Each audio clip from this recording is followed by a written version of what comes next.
Ladies and gentlemen, welcome to Zebra Talk, the podcast where we shine a little light onto the lives and the untold stories of the people who slide on their knees and count the threes. That's right, I'm talking about the referees. And today I'm joined by one of my friends from all the way across the country. We've made a pretty good friendship with each other, having, I'm pretty sure, never actually met each other in person still.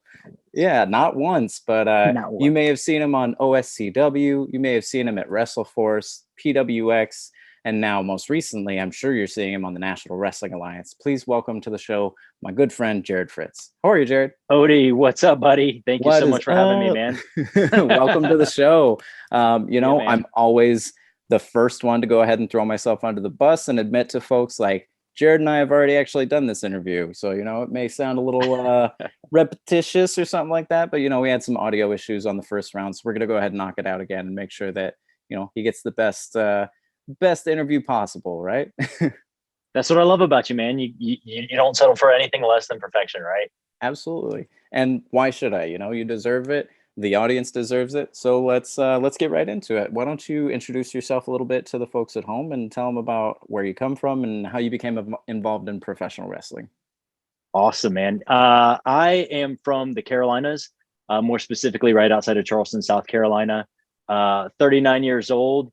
I was a very late bloomer. I was the DDP, if you will. Sure. I started training when I was 32 to to kind of condense the story. I had a friend who was involved that they wanted to work me into the story there, but in the Carolinas, you actually have to be licensed and you have to be trained before you can even be within 6 feet of the ring. Okay.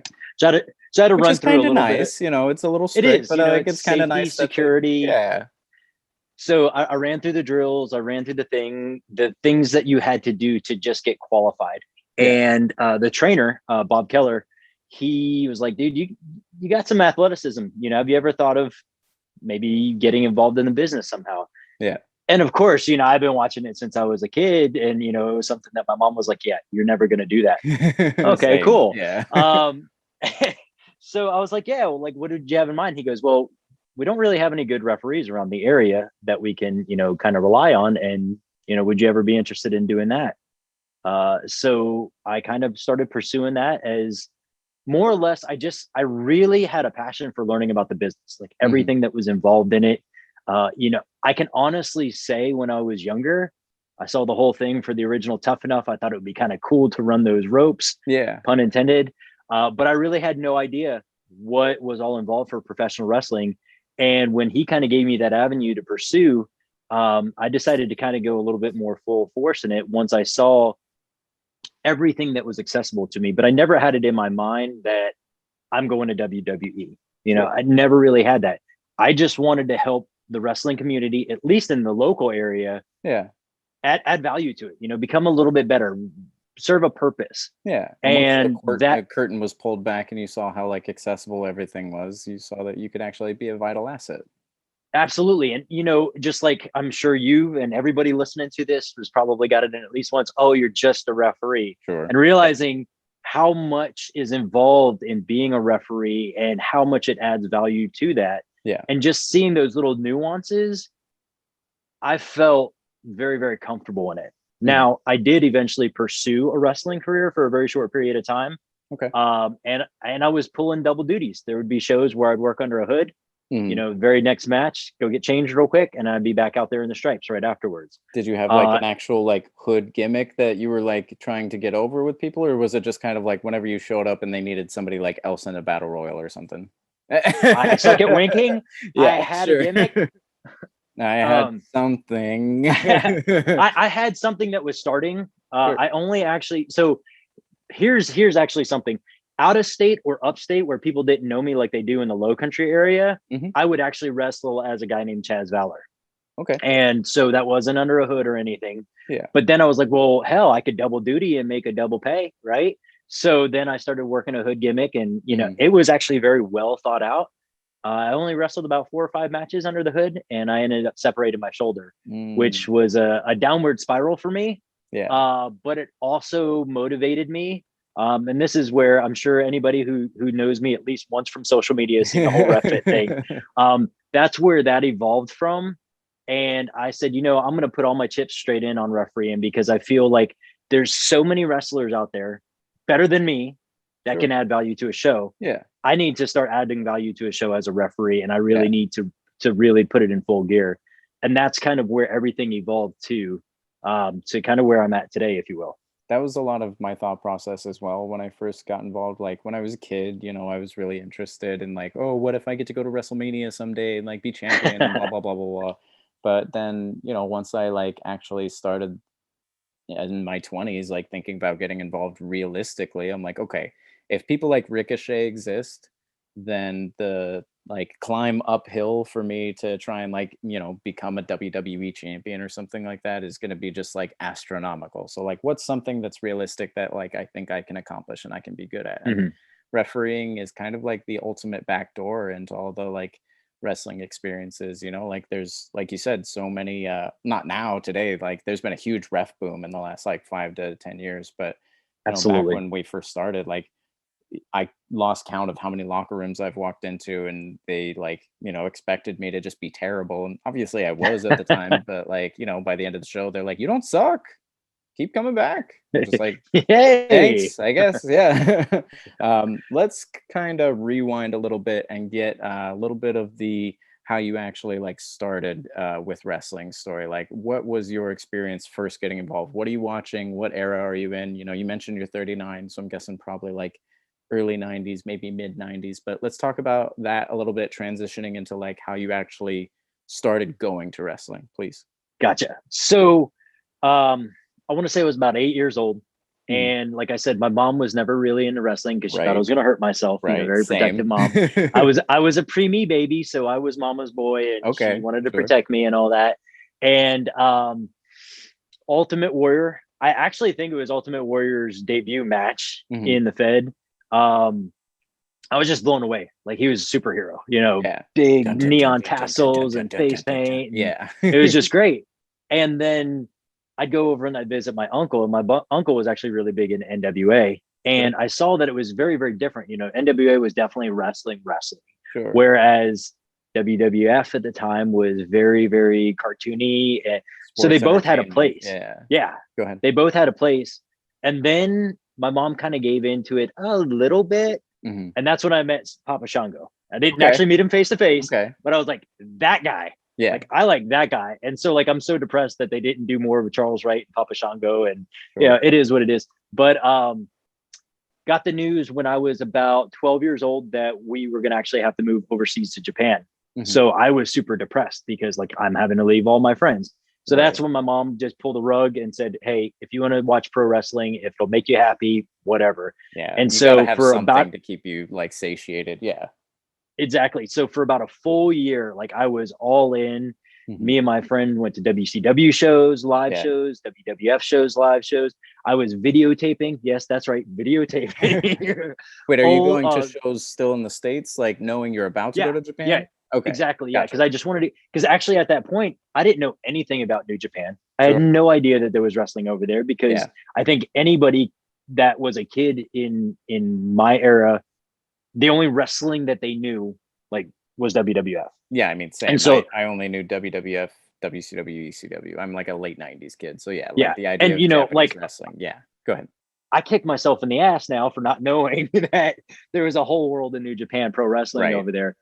But anyways, I got over there, you know, I would always watch my videotapes that I recorded, and, you know, I had some friends that were all clicky with NWO and stuff. So, you know, I mean, I remember playing football, and anytime we tackle somebody, you know, give them the old DX chop, and, you know, it was great. So like it lasted for that time over there. And then when I came back, I got back into it pretty heavily. Fast forward, like I said, that was about 2000 where Tough Enough came out for the very first time. And I was like, oh, that'd be great. And then I realized, oh, you have to do it all on your own dime. Well, whatever, you know, I'm just graduating high school. I need to live, you know, that type of thing. Fast forward, I became a licensed massage therapist in 2003. And within about a 2-year period, I started working with US Soccer. I got an invitation in 2007 to go to the '08 Olympics with the women's national soccer team, which is amazing. One of the Congratulations. Thank you. It was. I feel like this is so wrestling focused that we kind of like glance over that's like such a huge, amazing opportunity and experience. Same it is like living in Japan. You know, like we're so focused on wrestling that we just kind of glance over. Like you lived in Japan, like that's amazing. Yeah. But go ahead. What's funny about that is I was just at a wrestling show and somebody was like, "Wait, you were at the Olympics?" I'm like, "Yeah, I just don't really like talking about it for some weird reason. I don't know why." But one of the doctors that was with the U.S. women's national soccer team had just got contracted to work for WWE. So, and he knew I was a big fan. So he's like, "Listen, anytime in the Southeast, I'll hire you to be a massage therapist." Right. So I got lucky enough to work with WWE a couple of times. Then they did some sort of transition to a different massage therapy company. And so for about a year and a half, I was just like, damn, like, what do I do? Yeah. Like, I really want to work with pro wrestlers again. Watching or like going to shows or anything? Yeah. Or, yeah, I'm still actively watching. Cool. You know, and you know, the mind blow of the time that I got to spend with WWE is the very first person I ever had to work on was Triple H. And of course he walks in and he's like, "Hey, I'm Triple H." I'm like, "Hey, yeah, you know, I've heard of you once or twice." Yeah. It's like we did extra work once and Shane McMahon came by and like shook everybody's hand and was like, "Hi, I'm Shane. Nice to meet you." And it's just like, yeah, we know. Yeah, we know who you are. Thank you. I actually really appreciate it when people offer their name to me when I'm first meeting them, especially if it's someone who's, you know, absolutely obviously very famous, because it shows a bit of like, you know, like I'm a human being and you're a human being and I'm not going to treat you like dirt. You know, like I'm not expecting you to know who I am. And that's, you know, and that's comforting because of all the people, you know, and I say this not in an arrogant way, but all the celebrities that I've had an opportunity to work with as a massage therapist, like you have to treat them just like a person. Yeah. Like it's even just going to any type of show and working with a name or something like that. They're just regular people, you know? Absolutely. So anyway, Triple H is getting a massage. Yeah, Triple H is getting a massage. But so I wanted to pursue working with professional wrestling. And so I reached out to my massage therapy mentor at the time, who was living in Tampa, right outside where FCW was. Yeah. And I was like, "Hey, you got any connections?" He's like, "No, but I taught a guy who lives in Charleston who's actually a pro wrestler. And his name was Pete Casa. He did a little stint with Dragon's Gate and everything like that. But he's the one that introduced me to the local promotion here, Old School Championship Wrestling. I basically told them, "Listen, I will provide my services in exchange for marketing. You know, I'm your sponsor." And they're like, "Yeah, absolutely." And within, I think, 2 shows, they wanted me to run an angle with Pete, like being his friend, going out to save him or something like that. Yeah. And that's where all that training came in and so on and so forth. Pete eventually got injured, no longer wrestles. I still referee, clearly. That's crazy so how that turns out sometimes. Right there, yeah. Right. So like you're at OSCW, like what does the actual like transition into reffing look like? Do you go to training and get taught bumps and rolls and everything, or do they just kind of hand you a shirt and they're like, "All right, go"?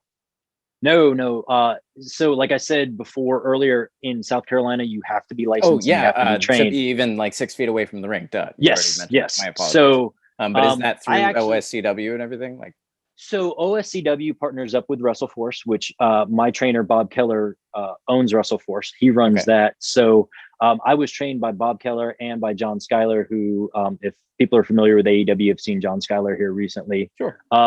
So they kind of helped out a lot with my training. I want to say that I trained for about, I'd say 4 months, maybe 5 months before they put me in the ring for the very first time, which was, as you probably know, is scary as hell. Yeah. Especially because the very first match, they're like, "Hey, we got a spot for you." And I'm like, "What do you mean a spot? like what's that mean?" What's a no, spot? And it wasn't a boom, but it was a comedy match. So like it ended up working out really well. And honestly, afterwards I was so nervous of like, "Hey, how did it look?" And they both put me over big time. And these are both guys that still to this day, like I really value like what they think, you know, type of thing. So, and that's where the gear started cranking, like, oh, like, so I did good. Like I can make this thing work, you know. I'm and terrible at this. I could do this. And then places. my trainer is very, very big on psychology. You know, we would almost spend every week, because we'd only train 1 day a week. Yeah. And out of that time, it was a 2-hour time frame. give or take 30, 45 minutes. And, at least 30 to 45 minutes of that was just talking about psychology. Like, Yeah. why would you do this? Which is What so makes sense? underrepresented and appreciated in pro wrestling, which is, wonderful to hear that like they took time to actually like focus on psychology and it wasn't And, just physicality. it's so funny that you say that because I feel the same way. And when I was first there, maybe the first 6 months, I'm like, hey, when do we get to do the cool stuff? Like, Yeah.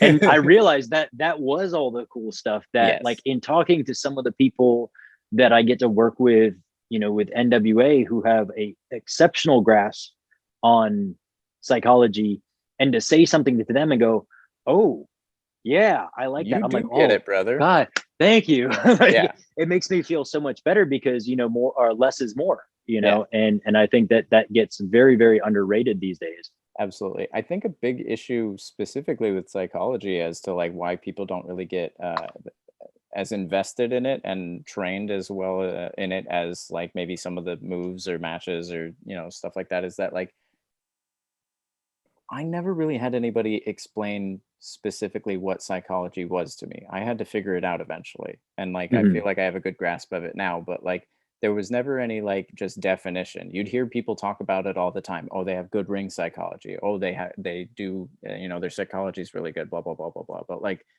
it never really like clicks until you get it, like what exactly it is, and it's the why. It's what motivates every single thing that you're doing in the ring. And like we get that now, in hindsight and everything. But I think there's a lot of people who just hear that word used over and Mhm. over again and they don't know what it means. You know what I mean? No. If nobody ever explains to you what a high spot is, like how are you supposed to know what a high spot is? It's not like we have a Mhm. dictionary floating around that like, we can refer back to. You know We what I should mean? write one. Yeah.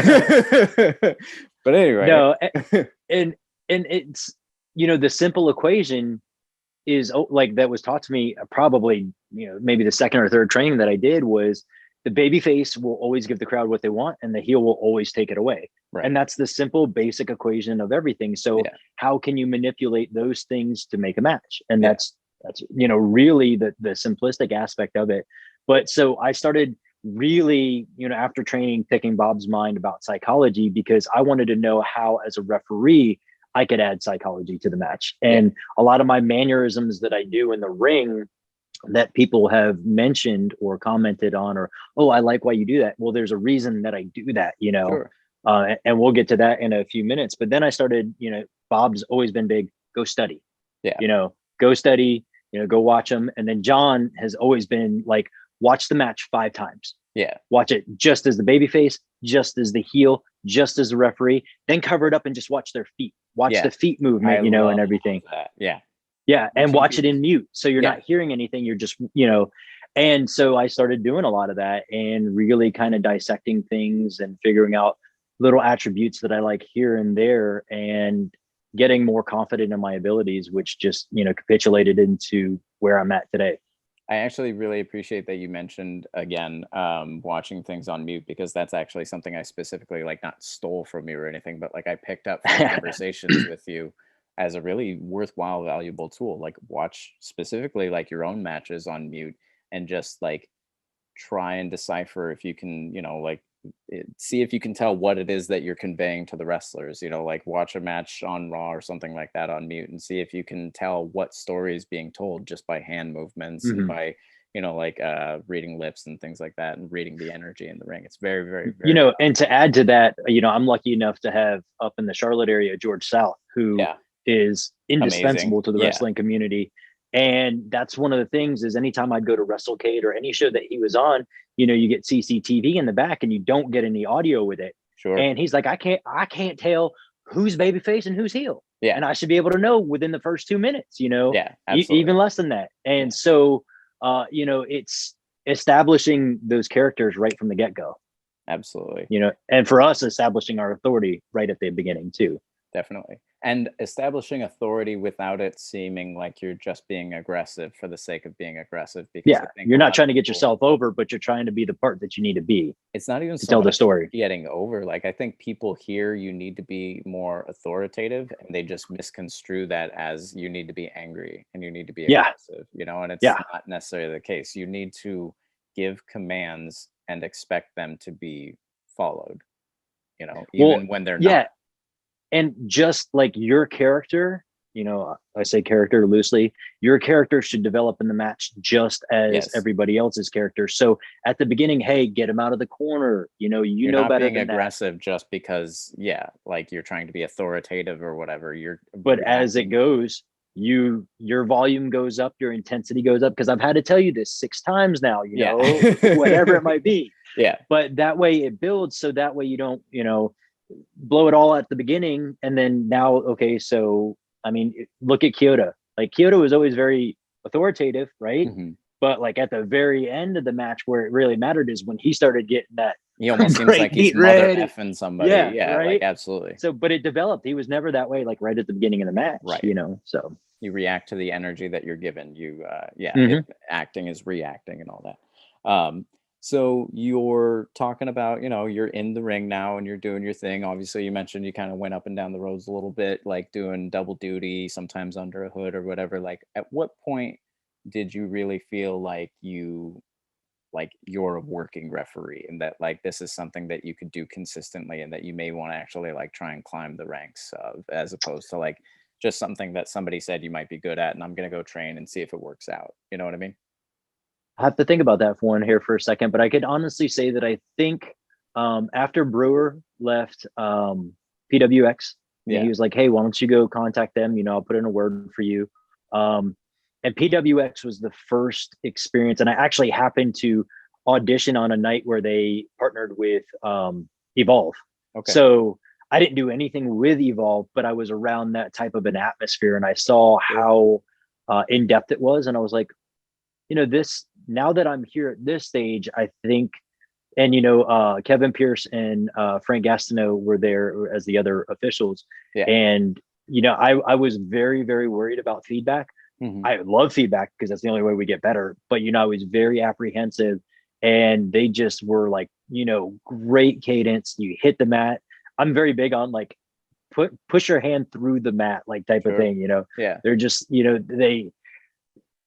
I don't want to say they fed my ego, but they gave me enough confidence to go, okay, hey, at this level where we're filming IFBs, this type of thing, and I'm doing okay. Yeah. All right, well, let's put those chips like in. what you were worried about as far as feedback. Were you just kind of worried they were gonna like pull the plug on your like your confidence and that you just were gonna hear like all kinds of like your trash or like? I don't think it was that as much as it is I have a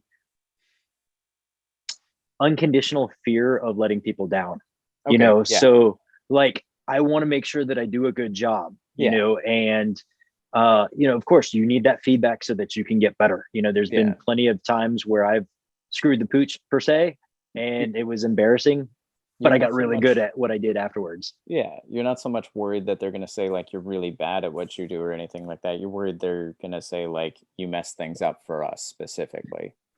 Yeah, because at that level, I remember the interview you did with Justin King, and he was talking about the only way you learn is to do it. If you screw up out there, oh well, we'll figure it out afterwards.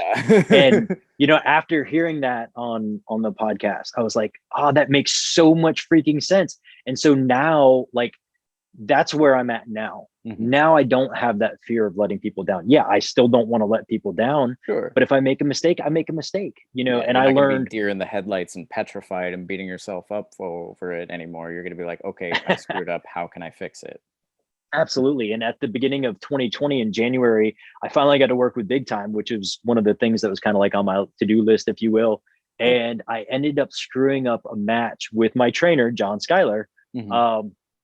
I didn't see him lift his shoulder up and I counted to 3 and that wasn't the finish, but I called for the bell anyway. Sure. And it was it was something that was going to evolve in at the end where it was going to be Bully Ray and Shane Douglas versus John and CW Anderson. Yeah. So kind of a big deal. And I came back and I was just heartbroken because that's the first time I ever did it. And it was with my freaking trainer. How awesome is that? Right. And he comes back. He's like, dude, mistakes happen. You're good. You're good. Bully grabs me by the shoulder. He goes, I love it. This works perfectly for the ending. We've got a story here. I was like, oh my God. So like the worst thing that could ever happen to me is now becoming one of the best moments of my life. Right. So, So yeah, it was just one of those things that to where right now, give me all the feedback I need, because that's the only way that I'm going to get better, and that's the only way that I'm going to uh, make add any type of extra value to the shows and everything. Sure. I think the Absolutely. biggest fear I have right now is if I ever get an opportunity to do an NWA World Heavyweight Championship, it's that damn speech. Yeah. I can't That's tell you the how only many one. times I've had people like hit me or Nick or somebody else up for the speech and just like, do you have it written down somewhere? And I'm just like, I got this link. Here it is. Watch it. Yeah, I was the exact same way. And the funny thing about that is like, I came from, obviously like a really extensive theater background. Like I can do like a 5-minute monologue without really like breaking a sweat. And I've done that like most of my life. But that speech, like, it's so rare in a professional wrestling setting Yes. with the referee shirt on that we actually get to speak other than just refereeing. That yeah, like it was pretty nerve-wracking. It was Yeah. pretty funny. I'm gonna prepare you for this since nobody prepared me for it, but I don't know if your ring announcer will do it as well, but our ring announcer at Championship Wrestling from Hollywood, Adnan Qureshi, who's a fantastic announcer, he feeds the microphone in between your Through the arm arm. and Yep. your body, and nobody told me that was happening. So I'm standing there holding the 10 pounds of gold with Nick Yep. Aldis and Bad Dude Tito. And like, this is the biggest moment of my career so far. Like, it's amazing moment, this great opportunity. And all of a sudden, I just feel like it almost felt like somebody was trying to tickle me. And I'm like, what is going What? on right now? And you can see like the look in my eye for like a split second when it happens. But then I see the microphone pop up and I'm like, all right, let's go. Here we go. So obviously you've transitioned now into like feeling like you're doing things like you are cooking with gas almost. Like what kind of goals do you have at this point? Like, are you chasing after a contract, or are you just kind of like, I'm going to go everywhere that I can and learn everything that I can and like get as many experiences as possible? What's motivating you at this point in your career, in this stage of your career? Not currently, we'll Yeah. get to now eventually. Solid question. First and foremost, learn as much as I absolutely possibly can so that I can pass it on. Sure.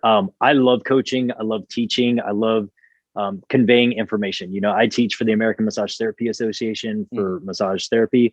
I was a CrossFit coach for a period of time. Sure. I love passing on information and helping people get better. My trainer, Bob Keller, you say his name, people like, I don't know who Bob Keller is. He was one of those people that, he has shared the information because he wants us to do better than he did. Sure. I want the people that I get to help to do better than I did, Yeah. And so I think the greatest and most honorable thing that I can give him at this point now is the fact that John Schuyler is now with AEW. I'm now with NWA, and that's Right. a beautiful thing. You're carrying on their name like proudly. Exactly. Yeah. So first and foremost, learn as absolutely much as I possibly can. And I know some people don't like it, but I love to hover when guys are calling matches, just because I want to learn like all the psychology. Like I want to hear everything. Yeah. I would love to secure some sort of a contract. I don't know who it would be, but to know that I could pursue even a small portion of my life, living a dream that could be, paying my bills and everything. That's a awesome damn feeling. I would at least love to have the opportunity to do a WWE tryout, just because there's so much knowledge there. Is WWE the right fit for me? I have no earthly idea. I've never been there. That's for them to decide, right? Yeah. But to really is just learn as much as I can. That's really it. Number one on my bucket list, though, like I said, is I have yet to do a World Heavyweight Championship match, and that's definitely on my to-do list. I know it'll happen, and I know it'll happen when it's the right time to do so. I feel like it's definitely just a matter of time at this point. Yeah. And I'd love the opportunity to work somewhere internationally, possibly. I don't necessarily like have Japan or England or anything really in my sights, but it would be cool to just travel the world at least one time, to do something there. And have you ever been outside of the United States? Or you lived in Japan? What am I talking about? Yeah, we already talked about that. I lived in Japan for 3 years, and I traveled a lot with U.S. soccer. So I went to a lot of the Scandinavian countries, Costa Rica, Peru, China, many times. So very world traveled, very, like been out there and done things, but like it would be great to be able to do it like for wrestling. Yeah, and I still am And I feel right now um, with the buzz that I get, that through NWA this will happen, but I want that stadium feel. Like Yeah, I want to be able to get in that ring and just have, thousands and thousands of people just to experience it at least once, just at least once, definitely. just to see what it's like. We've talked about it quite a bit, obviously, already. Let's go ahead and get you into the National Wrestling Alliance. How did that process go about? Like, what was your path? Go ahead, tell us the story. So, I'm always one of those people that was taught from day one, don't be afraid to contact promoters, Yeah. give them all your information, throw out your Thank you resume. so much for saying that. There's so many people out there that are constantly just like so afraid I'm to available. try Who and reach wants a out to ref? someone. Yeah, like no, you need to go and you need to send the emails and you need to send the messages and you need to go and chase it, because there's a million of people like you and I that are out there chasing it. And if you're not, like, we might not even be any better than you are, but like you're just not one of the people that's knocking on the door. So why is anybody gonna open a door that's not getting knocked on? Well, and I think I have it in my back pocket that I've been an entrepreneur for years. I run several different businesses. So I know that in order to get clients, I have to go out there and pull them in. They're not just going to flop into my lap. And Definitely. the same goes for trying to get bookings. Like you have to go out there and reach. And when Power debuted, I heard all the voices talking about NWA coming back, and I was like, oh, cool, that would be like really, really awesome. Right. And then I realized like when they were coming back, like it was going to be based out of Atlanta, and I'm like, well, geez, Atlanta's not that far. And then one of my friends, Maureen, was working with them. She was their HR Maureen for Tracy, a while. Shout out. Yes, Yeah, she's absolutely. fantastic. And I spoke to her. I was like, hey, like, can you point me in the right direction? I'm not asking you to get me a spot. I'm just asking you, can you point me in the right direction to where I need to go? Yeah. And at that time, she's like, I'll be honest with you right now, there's just not a spot, but, we'll keep you in mind. And it was the November before the Into the Fire pay-per-view. I got a phone call from her. She's like, hey, you think you'd be available in December? And I'm like, for what? She's like, well, we'd like to bring you down. For the pay-per-view, you're only going to be doing chair massage. We want to utilize you for chair massage, which I was like, okay, that's cool. I've had this long-standing dream to open up a clinic in the Performance Center for WWE. So, hey, this might be the pathway to go to that. I don't know. Absolutely. And she goes, and then they're going to do several days of taping after that, and we'll give you a trial and we'll go from there. So it was like, awesome. And I just made sure that everything on my end was okay, with my wife, with my businesses and everything. And we made it happen. And I traveled down there and I show up, and I'm very big on showing up when I work at a wrestling promotion, dressed well, just for the job you want. Right. Yeah. So like I have a tendency to wear a suit and tie and everything. Same. But I knew that first day I was only going to be a massage therapist. So I showed up in my khaki shorts and my zip up, and I was there to be a massage therapist. And so I meet a couple of people there, familiar faces that I knew from the indies and everything. And I set up my chair, and Maureen comes up to me. She's like, you got your gear with you? I was like, well, yeah, it's right here. Here's my massage chair. She's like, no, do you have your referee gear? I'm like, well, yeah, tomorrow. She's like, no, you're reffing tonight. Yeah. And I'm like, wait, what? Excuse me, what? Excuse me? And, so I have never worked with the NWA before. They put me with Tasha Steeles and Thunder Rosa, which I'd never worked with either of them before. Like, talk about some amazing talents, but yeah. Right. And I'd never, I've worked with IFBs before, but I never worked with like their communication system. I hadn't even, really been truly introduced to anybody at this point right now. Yeah. And, they just kind of pushed me in there, and they were like, here you go. So of course I come back. Well. Yeah. Right. Yeah. I come back through the curtain after that match, because that was the only match I had that night, which was great because it kind of just gave me the taste that I needed. And I asked Robert King, I was like, so how was it? He goes, you were nervous, weren't you? I was like, yeah. I was very nervous. He's like, dude, just relax, Yeah.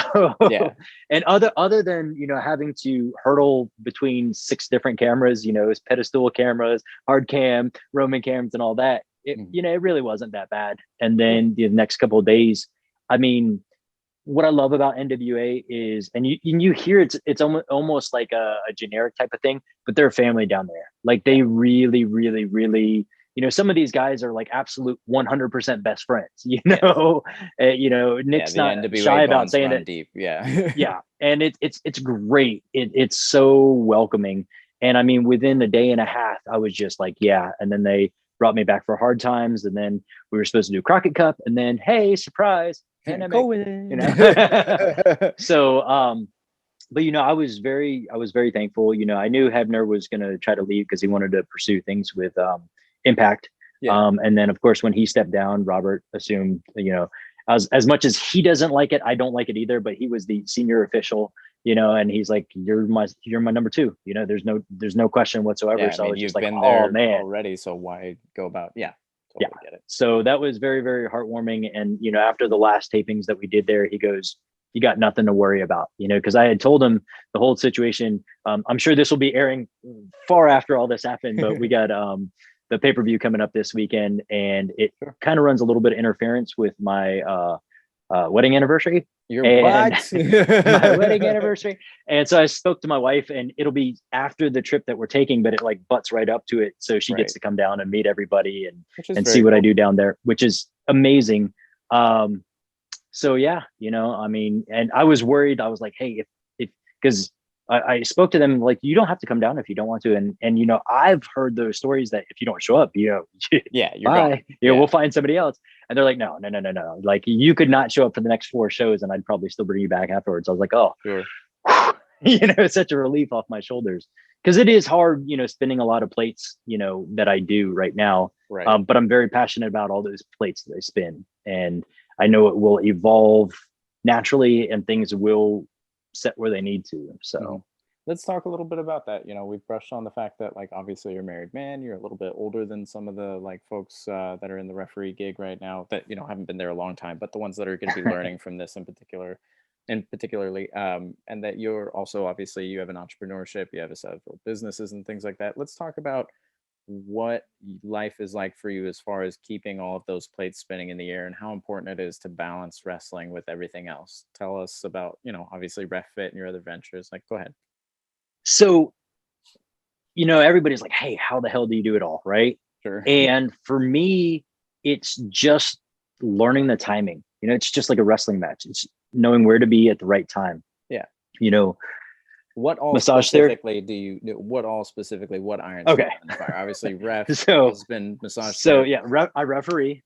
I own my own massage therapy business that just celebrated its 10 years in existence. And what do we call that? Defined Therapeutic Massage, based out of Charleston, South Carolina. Cool. Definedmassage.com if anybody wants to look at it. I work with a health and wellness supplement company called Advocare, which works really, really well with massage therapy and with the wrestling for that matter. And then me and my wife do some travel agency work on the side for Disney. So like we've got all that going on. I just became a certified life coach. I'm trying to pursue something down that avenue, but it hasn't really facilitated in my brain yet exactly what I want to do. I want it to be something that's unique. So we're just kind of waiting for that thing to matriculate, I guess, develop on its own. Sure. So yeah, to answer the question about how do I do it all, it's finding, where everything fits. I work a very solid schedule with massage therapy where I only work Tuesday, Wednesday, Thursday. But I work from 6 in the morning to 8 in the morning to 6 o'clock at night.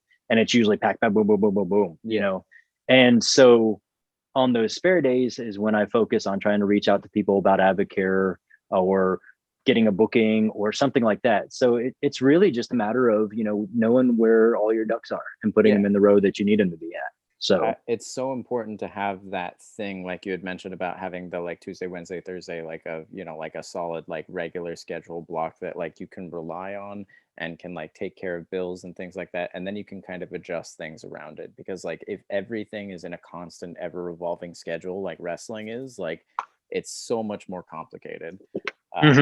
Yeah. So tell us a little bit. It works itself out. It sounds like, like basically what you're doing is, like from day to day, like you're just kind of putting on a different hat each day, and like today's a wrestling day, today's a massage therapy day, today is a travel agency day, like you were saying, and it just kind of like you make it fit where you can. Yeah. And, making sure that you have the right type of time for family at home. I am fortunate enough to have both of my stepsons who are adults now. So, they live on their own, which is great. So I don't have to worry about that part. But we do have 7 fur babies here, and that's a lot to take care of too. And, just finding that time for my wife and everything. And, it's funny, like she might go use the restroom or something. So I'll hop on my phone and I'll go on social media and I'll post a post, whether it be about wrestling or about Advocare or about massage or whatever. And that's marketing right there. Right. So like I get my marketing in when I can. Right. I will say that I'm one of those people that I like to get up at 4, 5 o'clock in the morning and have several hours to where I can do what I need to do for myself. Yeah. So that it fits comfortably, Absolutely. Obviously you've touched quite a bit on like your own personal fitness and massage therapy and things like that. Let's talk a little bit about like what kind of fitness and like recovery you feel is most necessary for people in a referee role, because obviously you have a unique experience and like knowledge base that like you can share the wealth of information for those of us like myself that like I just stretch a little bit at the beginning of my matches and hope that I don't hurt myself. Like, it's such a great question, because there's so many different dynamics that are involved into it. Mhm. And with that being said, it's very simple once you understand like what you're doing and why you're doing it. Yeah. And I know that that's very complicated. And if anybody ever really wants to know more, they can always reach out to me. Sure. But I think it's extremely important for referees to train as a wrestler at some point. Same. Totally I'm not agree. asking them to go out and get on a whole bunch of shows, but understands what's to be expected from the wrestlers. So that way your placement and where to be, how it should look. So therefore, if they take a bump and it doesn't look right, you can be sure to make sure that they're okay. Yeah. But also it's good to have an idea, like even when things are going well, of how like impactful that feels on your body, so you can have a realistic expectation of like how your wrestlers are physically feeling even when things are going well. Absolutely. Yeah. And I think you had Vinny on a while back, and dynamic stretching I think is great. Mm-hmm. I teach all of my clients all the time. There's a whole bunch of different type of stretching out there. Yeah. We're all different. We all respond differently. So find what works for you, whether it be a static stretch where you hold for a period of time. A dynamic stretching has been kind of like the gold standard, because I've never heard anybody get injured while dynamic stretching, right? Can you define that, since we're talking about it so heavily? Yeah, dynamic stretching is basically recreating movements that you're going to be doing for whatever activity it is. So for us being referees, there's a high likelihood that you're going to fall down on the mat and you're going to stand back up. So do a couple of slow, easy type of burpee movements or something like that, to where you're going down, you're getting back up. Sit in a squat for a few seconds just so you can get kind of comfortable there. Do a couple of lunges. Swing your arms, because we use our arms so much. We bring it all the way back and we come all the way through. So just do some arm swings, something like that. Like going through the stretches that like you learned in PE like 20 years ago that you just know are stretches. Like do what you feel is specifically going to affect your body. The easiest way that it was ever explained to me was one of the athletic trainers that I work with the US Soccer. He goes, the thing is you're about to do very intense movements. Right. So do those intense movements at a lesser grade. Yeah. And that's a dynamic stretch, because you're preparing all those muscles, you're getting all those muscles, really, really good. And you'll be able to perform better. Hydration and nutrition is super important too. We get dehydrated, we can cramp really, really easily. And if anybody's ever gotten a cramp in the middle of the ring, it sucks. Yeah, absolutely. We're kind of dancing around it right now. We might as well just go like right into it. Like tell everybody about what Refit is and like how it started and what it means to you, and what you're trying to accomplish through it. Cool. So I've got a cool little video that I had produced. A buddy of mine who is a videographer, he decided he wanted to make it for me as a little project.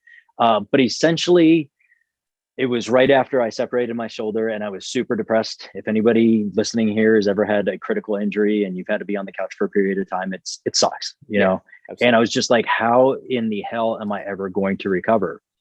And I just thought to myself, I'm already adding value as a referee. Mm-hmm. What if I can be not only the best referee that I can possibly be, but also be some sort of a inspiration or a beacon to everybody else that's in the wrestling community. So, The Rock says, be the hardest worker in the room, right? Right. And that was kind of my mentality, is just because I'm a referee doesn't mean that I can't do the same thing that wrestlers do. Because I feel when you look at it at some of these matches, some of these high level matches, we got to be just as fit, if not even fitter than some of these guys to keep up with them. And I wanted that. I felt that the referee community was owed that, Yeah. to say that, we're not just a referee. Like, we bust our asses, whether it be physically, mentally, emotionally, or all three of the above, Right. we bust our asses to do this. So I just kind of wanted to amplify that and give it a platform to help other referees, in any way that I can, whether it be with training physically, whether it be just inspirational, accountability, things like that, just to keep people on their toes, and in a way that kind of, I hope this doesn't sound cynical, but it cuts away the fat. Some of these people get involved in wrestling that, they want to do it just to be cool or whatever. Well, we take this seriously. There are people that have, like you've done, right? Like you've announced several times, you've cleaned out your bank account several times. Yeah. We bleed completely. this, we bleed. And, just because I'm doing all of these other things that I do in my life doesn't mean that I don't bleed any less for professional wrestling. I love it. Yeah, I absolutely. always want to be a part of it, and I always want to add some sort of value to it.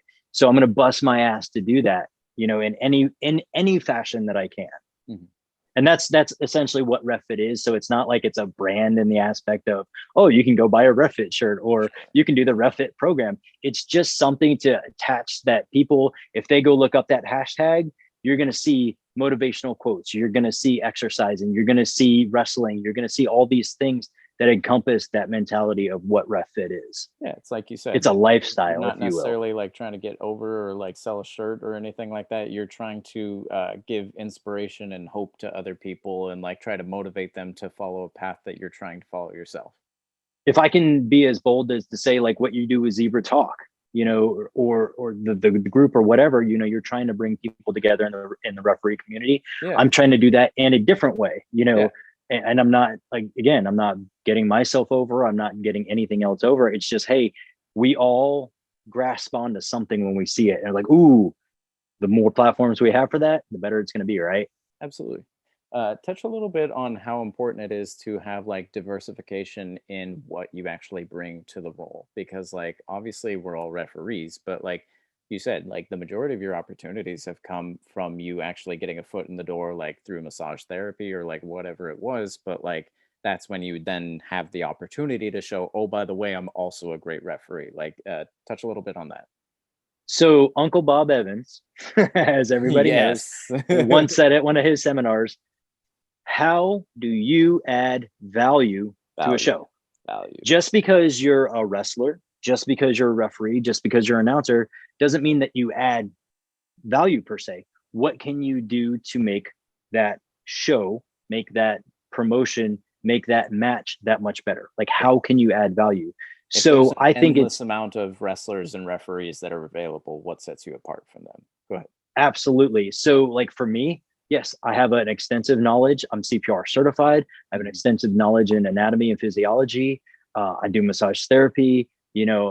I add that security for them there. Yeah. Now, Kevin Pierce from PWX, he's got a great working knowledge of AV. So he does a lot of the production stuff in addition to refereeing. Sure. I think as a referee, if you can figure out what type of added value you can present, particularly something that's unique, Yeah. that maybe somebody doesn't offer. Because I mean, how many graphic designers are out there, that are saying, oh, I'll do your poster for you, or I'll do this, or I'll do that. Just figure out what it is that you can do to add value. Even if that adding value is, I'm really good at setting up and breaking down chairs. That needs to be done. So just be, motivated to do that. And that falls, actually, it trickles down from working with US Soccer as a massage therapist. You don't just be a massage therapist. You have to help the equipment manager get everything set up. You have to go chase balls down when they kick them off the field. Right. You have to make the Gatorade. You have to do all these other things. And your willingness and your adaptability, the thing you were hired for. Yeah. Your willingness and adaptability to do all that makes you indispensable in a way. Absolutely. In a world where there's, like you said, there's this uproar in referees. We got a whole bunch to pick from, right? What sets you aside? What makes you indispensable to the company, and what makes it harder for them to choose anybody other than you at any point, even when it comes to just first walking in the door. Yeah. And I think the first step, honestly, and this is just me, get CPR certified. Yeah. Absolutely. Get CPR first responder certified, because I think that's that should be something that should be a necessity for any referee. Yeah, I mean, that should be standardized across the board, across the world. Like, we are the first medical line of defense for people, and we need to be able to respond accordingly, especially in scenarios that obviously all of us are in pretty regularly, where, you know, we're at a show that doesn't have a budget to have an EMT or sometimes even a first aid kit, and you are going to be the only person who can help that person for upwards of like 10 minutes to an hour, or like whatever. Like, you can save someone's life. And the number one rule that was taught to me on day one was, as a referee, your responsibility is the health and wellness of everybody inside that ring, whether it's a work or a shoot. That's your number one responsibility. Absolutely. So that's where I feel like that becomes a very important role, which I don't think I've talked about it yet, but that's one of the reasons you'll see me in the ring. Like, when anybody takes a significant bump, I immediately go check on them, no matter what. Yeah. Because first off, it adds realism to everything that's happening right there. And if the referee's got to check on them, man, that must have been something serious, right? Yeah. But also, too, the weirdest things can happen, right? So just because it looked like it was a safe bump doesn't mean it was a safe bump. You never know. We heard, I think it was Edge was talking about it when he like first broke his neck. It was like a really like just normal casual bump but like it was on a ladder, obviously, but like it wasn't, he fell from like 20 feet onto the thing or something like that. You know, it was a fall of like 5 feet, but he just hit the right way. Or like my first experience with an injury in a match was, you know, the Regal twins, who are absolutely phenomenal wrestlers out of the Midwest. One of them did a moonsault to the outside off of the top rope, and they caught him. There were 3 people there to catch him. Everybody caught him fine. But for whatever reason, like between being caught and actually making contact with the ground, somehow his leg just snapped. Like, we still don't even really know what happened to cause it, but like, yeah, you never know what's going to happen, even when things go right. Absolutely. Dive into it a little bit more. Like, what kind of experiences have you had with injuries, you know, firsthand in a wrestling scenario? And like, how do you feel, you know, like you were able to, you know, do this, like what we're talking about, be the medical defense line, you know, like talk about that a bit. So let's see, the first big one, a buddy of mine came off the top rope, landed compound fracture on his forearm. Ooh. Both bones, you know. Sorry, it wasn't compound. I apologize. He broke both bones, but it didn't break the skin. Gotcha. And yeah, that the was funny like, thing was, compound makes it way worse. I came down. I was like, "Hey, man, are you okay?" He's like, "Yeah." And I'm like, "Are you sure?" Because it looked pretty nasty. He goes, "Oh, it hurts." And I'm like, "So is this a shoot or a work?" He's like, "Oh, it's a work. I mean, it's a shoot. It's a shoot. It's a shoot." And so, of course, you know, he's just so disoriented at this point. Yeah. So I throw the X up, and we got him to the ambulance and everything. And so that was great. And luckily, I haven't dealt with anything super crazy like that. I have experienced somebody who at that time I didn't realize exactly what it was. Yeah. But he had a full-blown concussion. Yeah. Disoriented. And the hardest thing is, and I think you've talked about this several times, the boys like to rib you, you know. Yeah.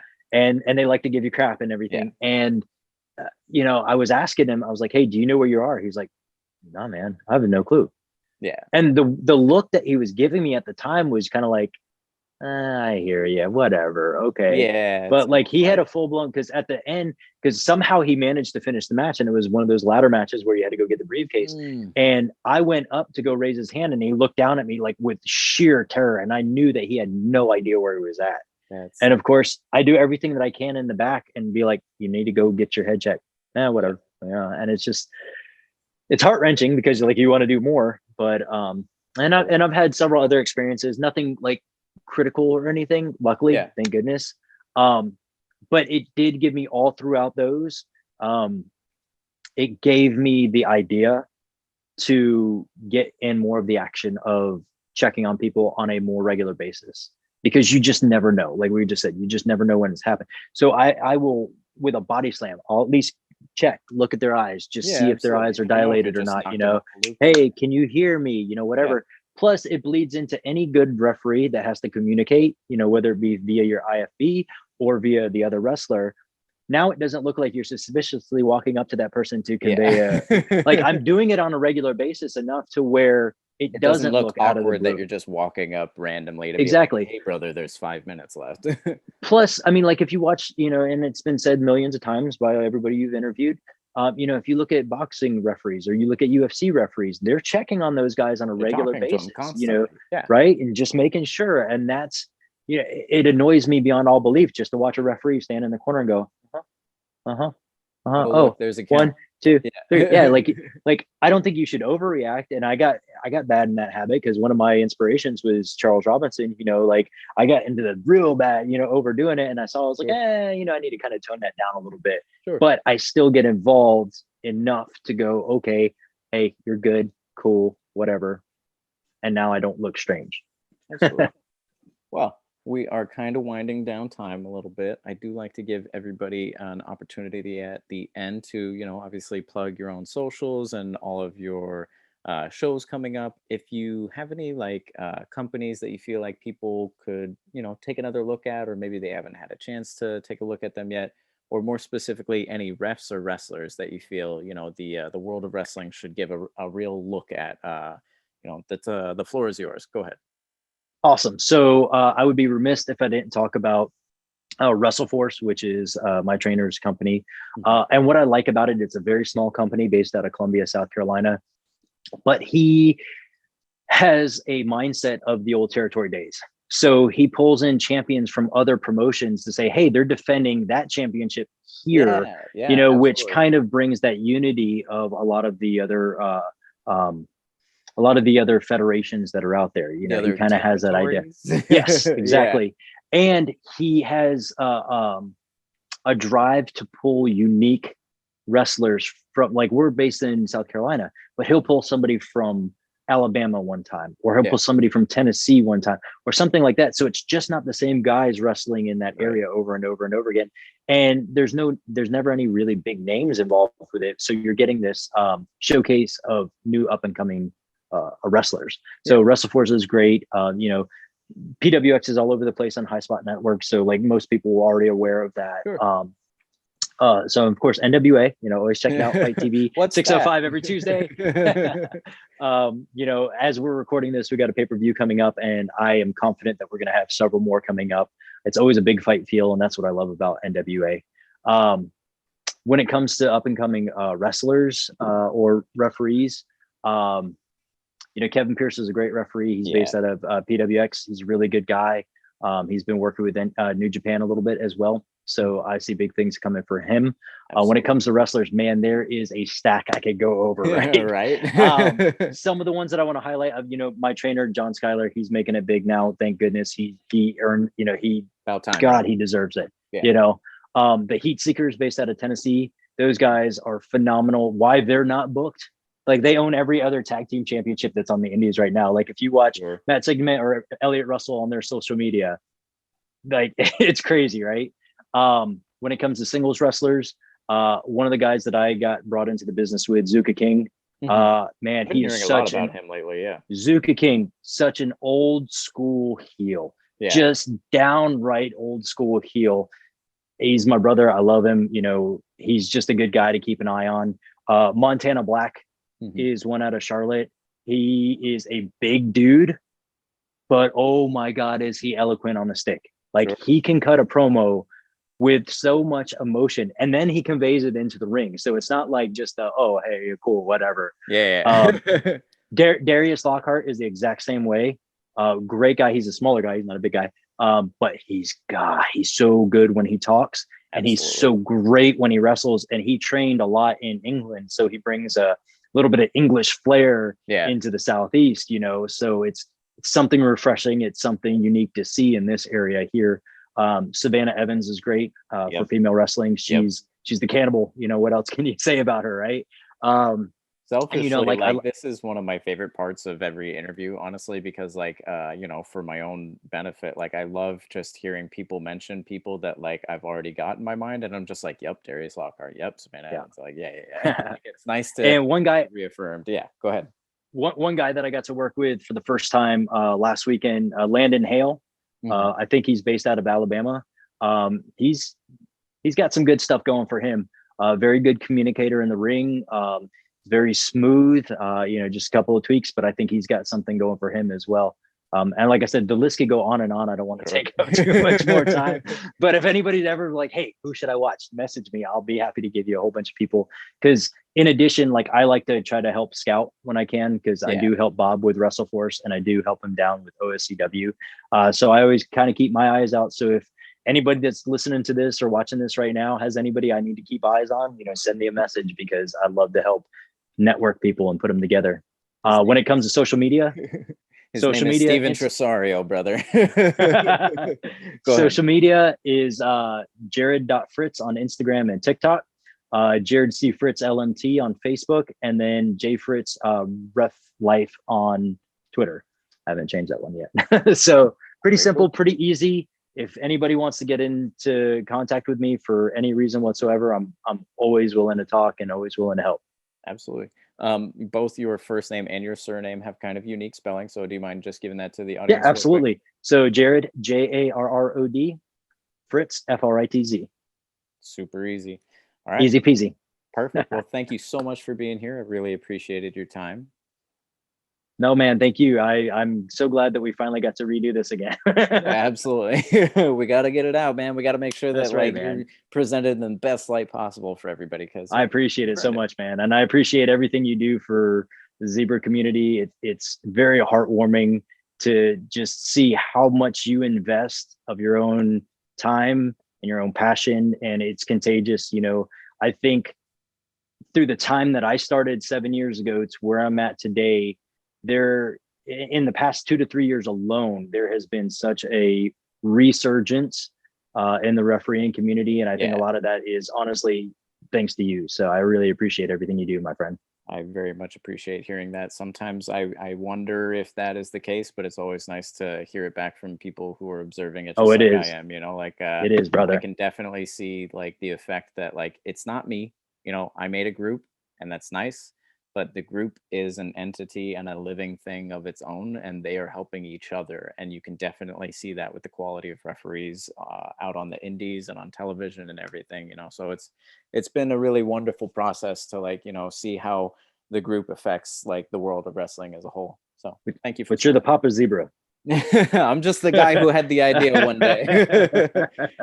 Thank you very much, folks, for joining us. Thank you again to Jarrod. If you would like to support the Zebra Talk Fund, please go on to prowrestlingtees.com/Zebra Talk. The Zebra Talk Fund is a travel grant that we award once a month to a referee that is trying to get outside of their area.